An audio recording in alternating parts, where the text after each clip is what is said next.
Good morning. अपन कर रहे हैं ध्वनि कक्षा 8 एनसीईआरटी का लेसन कर रहे हैं। इससे पहले पार्ट में जो हमने वीडियो बनाया है उसमें हमने आवृत्ति, आवर्तकाल, आयाम, ध्वनि की प्रबलता, तीक्ष्णता आदि के बारे में अध्ययन किया है। अब हम ध्वनि है उसके प्रकारों में अध्ययन करेंगे। देखिए, ध्वनि है वो आवृत्ति के आधार पर 3 भागों में विभाजित की गई है। ठीक है, अब 3 भाग कौन कौन से हैं? सबसे पहले हम देखते हैं अश्रव्य ध्वनि। कौन सी ध्वनि है? अश्रव्य ध्वनि। अब अश्रव्य ध्वनि कौन सी होती है?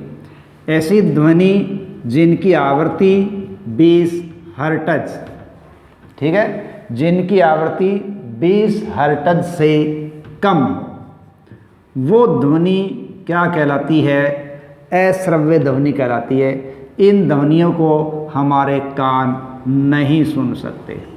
ठीक है, तो हमारे कान जिन ध्वनियों को नहीं सुन सकते वो ध्वनियाँ अश्रव्य ध्वनि कहलाती है। अश्रव्य ध्वनियों की आवृत्ति 20 हर्ट्ज से कम होती है। ठीक है, यानी इनके कंपन 20 हर्ट्ज से कम है। अगली ध्वनि हम बात करें श्रव्य ध्वनि। देखिए, श्रव्य ध्वनि वो होती है जिन ध्वनियों को हम सुन सकते हैं और उनकी आवृत्ति 20 हर्ट्ज से 20,000 हर्ट्ज होती है। देखिए, यहाँ 20 हर्ट्ज से 20,000 हर्ट्ज भी लिखा जा सकता है या उसे 20 किलो हर्ट्ज भी लिखा जा सकता है।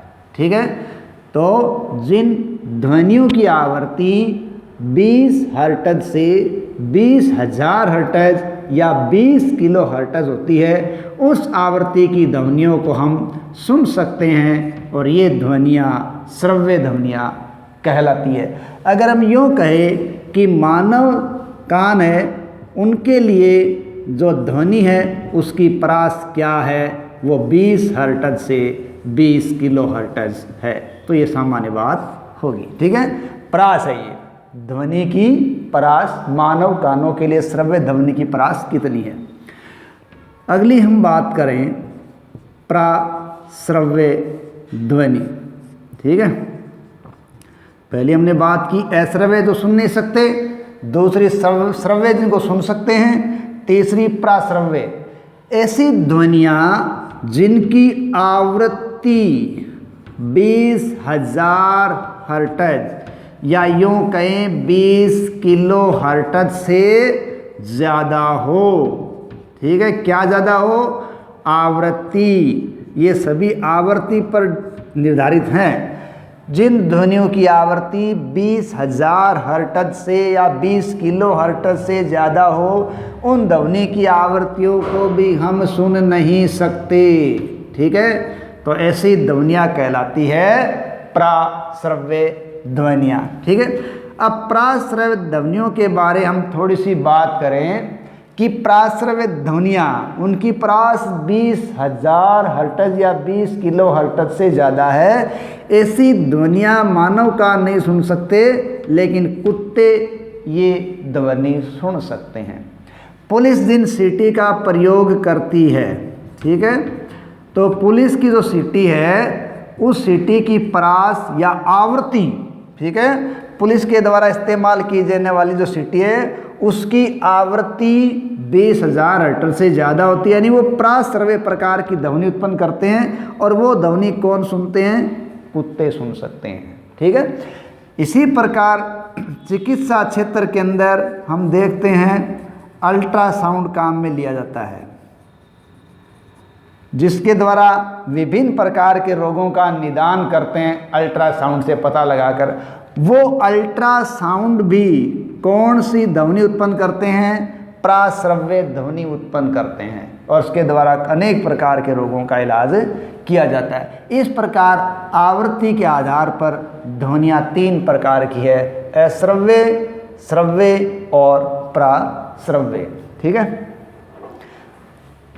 नेक्स्ट इसके बारे में देखें हम तो वो है ध्वनि का एक पार्ट शोर और संगीत। शोर और संगीत। देखिए शोर क्या है। शोर की हम बात करें तो जिस प्रकार वायु के अंदर अनावश्यक कण मिलने से या अवांछित पदार्थों के मिलने से वायु प्रदूषित हो जाती है, जल के अंदर अनावश्यक पदार्थ मिलने से जल प्रदूषित हो जाता है, उसी प्रकार वातावरण में क्या, ठीक है, वातावरण में अवांछित ध्वनि मिलने से शोर प्रदूषण होता है। ठीक है, जब वातावरण के अंदर अवांछित ध्वनियां मिल जाती हैं तो उसे शोर प्रदूषण कहते हैं या ध्वनि प्रदूषण कहते हैं, या यूं कह सकते हैं ऐसी ध्वनियां जो हमारे कानों को अच्छी नहीं लगती। ठीक है, हमारे कानों को अच्छी नहीं लगती, यानी वे ध्वनियाँ जो हमारे कानों को अच्छी नहीं लगती वो क्या कहलाती है, शोर कहलाती है। ज़रूरी नहीं है कि शोर बहुत तेज़ आवाज़ का हो, वो कम आवाज़ का भी हो सकता है। जैसे हमारे आसपास कोई कारखाना चल रहा हो, दूर से उसकी आवाज़ आ रही हो, इसी प्रकार एक साथ कक्षा में बच्चे बोल रहे हों, वो भी शोर है। हमारे आसपास कोई निर्माण कार्य चल रहा है, उसकी आवाज़ आ रही है, वो भी शोर है। तो ये ऐसी आवाज़ें जो हमारे कानों को अच्छी न लगे वो क्या कहलाती है, शोर। और संगीत इसका बिल्कुल विपरीत हो जाएगा। ठीक है, यानी इस प्रकार की ध्वनि जो हमारे कानों को प्रिय लगे, सुनने में अच्छी लगे, उस ध्वनि को हम क्या कहेंगे, संगीत कहते हैं। ठीक है, देखिए संगीत है वो हल्की आवाज़ में हो, ज़रूरी नहीं है थोड़ी तेज़ आवाज़ में हो सकता है। लेकिन ये जब संगीत भी बहुत तेज़ आवाज़ करने लग जाता है तो बहुत तेज़ आवाज़ है वो वातावरण में प्रदूषण का कारक बन जाता है। ठीक है, अब हम आगे बात करते हैं ये जो ध्वनि के प्रदूषण है वो किस प्रकार हमें हानियाँ पहुँचाते हैं। ठीक है, तो ये तो आ गया शोर। जो ध्वनि क्या हो, हमारे कानों को अच्छी लगे वो तो संगीत है, जो कानों को अच्छी नहीं लगे वो शोर है। ठीक है, और जब वातावरण में अवांछित ध्वनि मिल जाती है तो उसे क्या कहेंगे, शोर प्रदूषण या ध्वनि प्रदूषण कहेंगे। अब ध्वनि प्रदूषण है उससे हमें किस प्रकार की हानियाँ होती है। देखिए अधिक ध्वनि प्रदूषण है वो हमें कई प्रकार से प्रभावित करता है। सबसे बड़ी बात, ध्वनि प्रदूषण अनिद्रा उत्पन्न करता है। ठीक है, साथ ही साथ मनुष्य में तनाव उत्पन्न कर देता है और उच्च रक्तचाप हो जाता है। ये कुछ ऐसे सामान्य लक्षण हैं जो शोर प्रदूषण के कारण उत्पन्न होते हैं। इसी प्रकार अधिक शोर से सिर दर्द होता है। और कुछ लोग मतलब ऐसी शोर प्रदूषण वाली जगह पर रहते हैं और लंबे समय तक उस शोर का वो सामना करते हैं तो वो या तो अस्थायी रूप से या स्थायी रूप से अपनी श्रवण क्षमता खो देते हैं। ठीक है, कहने का मतलब है हम ऐसे लोगों की बात करें जो रेलवे पटरियों के आसपास कई सालों से रह रहे हैं बिल्कुल नज़दीक, तो वहाँ वो शोर लगातार सुनते हैं। तो या तो ऐसे लोग अस्थायी रूप से अपनी श्रवण क्षमता कम कर लेते हैं या खो देते हैं।